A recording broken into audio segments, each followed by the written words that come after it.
निपुण भारत, निपुण भारत,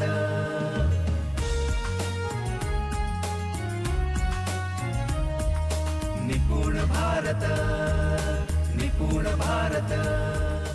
नमस्कार मित्रांनो, मगाशी आपण आंतरराष्ट्रीय दर्जाची शाळा की आंतरराष्ट्रीय दर्जाचं शिक्षण या दोन्हीतला फरक बघितला आणि आपण ठरवलं की आपल्याला आंतरराष्ट्रीय दर्जाचं शिक्षण हवं।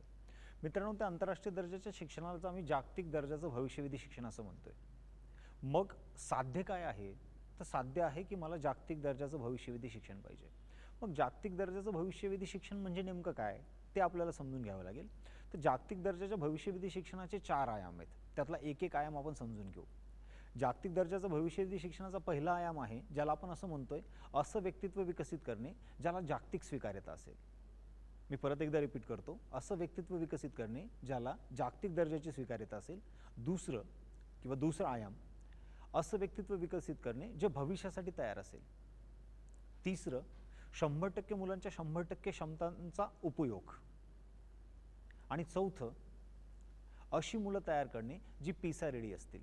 पीसा म्हणजे programme for international student assessment. याचाच अर्थ पीसा परीक्षेसाठी रेडी असणे असा नाही, तर पीसामध्ये जी कौशल्य आहेत ती कौशल्य असणारी मुलं तयार करणे।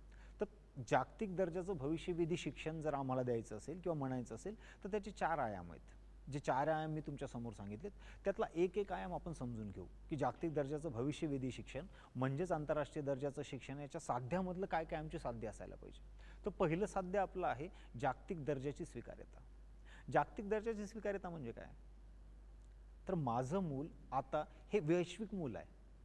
मित्रांनो, तुमचं माझं आयुष्य किंवा आपल्या आध्या पिढ्यांचं आयुष्य असं होतं की एखाद्या शहरात जन्माला आलो, एखाद्या गावात जन्माला आलो आणि तिथली स्वीकार्यता आपल्यासाठी पर्याप्त होती। म्हणजे त्या शहरातले, त्या गावातले, आपल्या गल्लीतले, बोळीतले हे लोक जर आपल्याला ओळखत असतील तर पुरेसं होतं। एखाद्या ग्रामीण भागातला एखाद्या व्यक्तीची स्वीकार्यता किती पाहिजे होती? तर त्यांना घरच्या लोकांनी त्याला स्वीकारलंय, आजूबाजूच्या लोकांनी त्याला स्वीकारलंय, गल्लीमधनं जाताना लोक नमस्कार चमत्कार करतात, एवढी स्वीकार्यता पुरेशी होती। पण आता आपल्याला हे बघावं लागेल की आता जे मूल आहे किंवा 21वं जे शतक आहे, या 21व्या शतकामध्ये हे विश्व एका घराप्रमाणे झालंय। आणि जे काही आपल्या पूर्वजांनी म्हणून ठेवलंय हे विश्वची माझे घर किंवा वसुदैव कुटुंबकम, तर खऱ्या अर्थाने ही पृथ्वी किंवा ही सृष्टी आता एक कुटुंब झालेलं आहे। आणि या कुटुंबा जर पूर्ण विश्व हे कुटुंब झालं असेल तर माझी स्वीकार्यता पण आता पूर्ण कुटुंबात लागणार आहे। तर आधी माझी स्वीकार्यता माझं गाव, माझा एरिया, माझं कामाचं क्षेत्र, माझी इंडस्ट्री एवढ्यापुरतं पुरेशी होती। पण आता तसं नाही। आपली जी नवीन मुलं येतात त्यांची जी काही स्वीकार्यता असणार आहे ती पूर्ण जगाला असणार आहे। मग आधी आपल्याला हे समजून घ्यावं लागेल जागतिक म्हणजे काय? तर पूर्ण विश्व। आणि स्वीकार्यता म्हणजे काय? तर स्वीकार्यता म्हणजे प्रत्येक व्यक्तीला स्वीकार्यता हवी असते। म्हणजे एखादा व्यक्ती मोठा आहे आपण केव्हा म्हणतो? जेव्हा त्याला जास्तीत जास्त लोक स्वीकारतात।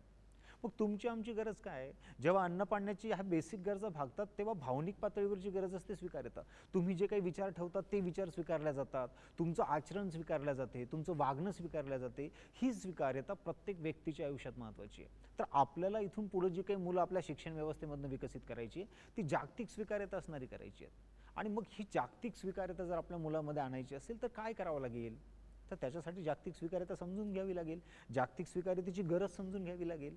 आणि मग पुढचा टप्पा असेल की ही जागतिक स्वीकार्यता मिळवता कशी येईल? तर मित्रांनो, स्वीकार्यता मिळवायची असेल तर त्यासाठी वेगवेगळ्या बाबी आहेत। बघा ना, आपलं छोटंसं एक्झाम्पल, कुठल्या व्यक्तीला जास्त स्वीकारलं जातं? आपल्या कुटुंबामध्ये कुठल्या व्यक्तीला जास्त स्वीकार्यता असते? तर जो व्यक्ती आपल्या कुटुंबाच्या उपयोगी आहे, जो व्यक्ती आपल्या कुटुंबाला मदत करतोय, ज्या व्यक्तीच्या निर्णयामुळे आपल्या कुटुंबाला फायदा होतोय, ज्या व्यक्तीचे विचार, आचरण, कृती खूप छान आहे असं वाटते, अशा व्यक्ती खूप जास्तीत जास्त स्वीकारल्या जातो। मग याचाच अर्थ आम्ही जे काही मुलं तयार करतोय ते जगाचे नागरिक असणार आहेत। आणि जगाचे नागरिक म्हणून त्यांना सगळ्या लोकांनी स्वीकारलं पाहिजे। जगाचे नागरिक का आहेत आणि का बरं आता आम्हाला जागतिक विचार करावा लागेल? तर आधी आपण लोकल विचार करायचो की अरे माझ्यापुरतं ठीक आहे। आता आपण थोडंसं देश पातळीवर विचार करतोय, अरे देश म्हणून पण आमच्या पातळीवर ठीक आहे। पण आता आपल्याला बघावं लागेल की नॅशनल आणि इंटरनॅशनलमध्ये फरक काय आहे? तर आत्ता आमच्या समोर अशा समस्या उभ्या राहत आहेत कारण जग एक कुटुंब झालेलं आहे की त्या सगळ्या जागतिक पातळीवर आहेत। आणि जागतिक नागरिकता किंवा जागतिक ॲप्रोच असणारा व्यक्तीच त्याला सोडवू शकतो। बघा ना, जसं आता आतंकवाद प्रॉब्लेम आहे, मग आतंकवाद ही समस्या जागतिक सोडवल्या जाईल की एखादा देश सोडवू शकतो? तर नाही सोडू शकत एखादा देश। सध्या आता कोरोनामधनं नुकतेच आपण बाहेर पडलोय। मग या कोरोनाच्या बाबतीत काय वाटतं? ही जागतिक समस्या आहे की एखाद्या देशाची स्वतंत्र समस्या आहे? आपण विमानतळ बंद केली, सगळ्या गोष्टी बंद केल्या, तरी पण कोरोना पोहोचलाय आपल्यापर्यंत. तर या सगळ्या गोष्टींचा विचार करायचा असेल तर तुम्हाला जगाच्या पातळीवरच विचार करावा लागेल. आता सध्या एक तापमानाच्या बाबतीत खूप मोठा क्लायमेट चेंजच्या बाबतीत पण प्रॉब्लेम क्रिएट होतोय. मग क्लायमेट चेंज किंवा हा जो काही प्रॉब्लेम आहे तो जागतिक आहे की लोकल आहे? असे तुम्हाला कितीतरी प्रश्न दिसतील, असे कितीतरी अडचणी दिसतील की जे फक्त जागतिक विचार करणारे लोक सोडू शकतात किंवा जागतिक नागरिक सोडू शकतात. मग अशी मुलं आम्हाला तयार करणं ही जगाची गरज आहे आणि ही आमची पण गरज आहे. मग ही स्वीकार्यता, जागतिक स्वीकार्यता काय असणार आहे, जागतिक कुटुंब जे म्हणतो आपण ते काय असणार आहे. तर हे समजून घ्यावं लागेल की ही स्वीकार्यता का गरजेची आहे आणि ही स्वीकार्यता म्हणजे काय. तर मित्रांनो, आधी आमची गरज फार वेगळी होती, आताच्या पिढीची फार वेगळी गरज आहे. जसं एक उदाहरण आपण नेहमी घेतो की तुमच्यापैकी बरेच लोक व्हॉट्सअप वापरतात, बरोबर ना. काही लोक तुमच्यापैकी त्या व्हॉट्सअपचे वेगवेगळे फीचर्स पण वापरत असणार. त्या व्हॉट्सअपच्या फीचरमध्ये स्टेटस ठेवण्याचं पण खूप फॅड आलं आहे. मग तुम्ही पण लोक स्टेटस ठेवता का?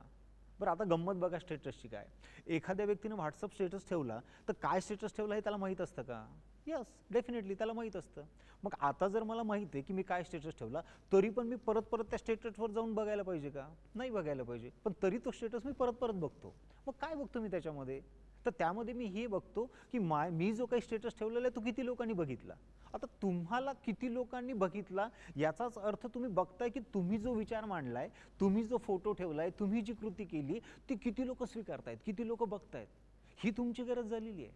एक उदाहरण तुम्हाला म्हणजे थोडंसं नकारात्मक आहे पण सांगावं लागेल की या मुलांच्या काय गरज आहेत 21व्या शतकातल्या. एका मुलीची एक बातमी होती की तिने आत्महत्या केली. मग आत्महत्या करण्याचं कारण काय असेल? तर कुठला तरी तिने एक छोटासा व्हिडिओ फेसबुकवर अपलोड केला आणि त्या व्हिडिओला अपेक्षित लाईक आले नाही आणि मग तिला खूप वाईट वाटलं की मला कोणीच बघत नाही किंवा मला एक्सेप्ट केलं जात नाही आणि तिने सुसाईड केलं. अशाही घटना इथून पुढच्या काळात घडणार आहेत.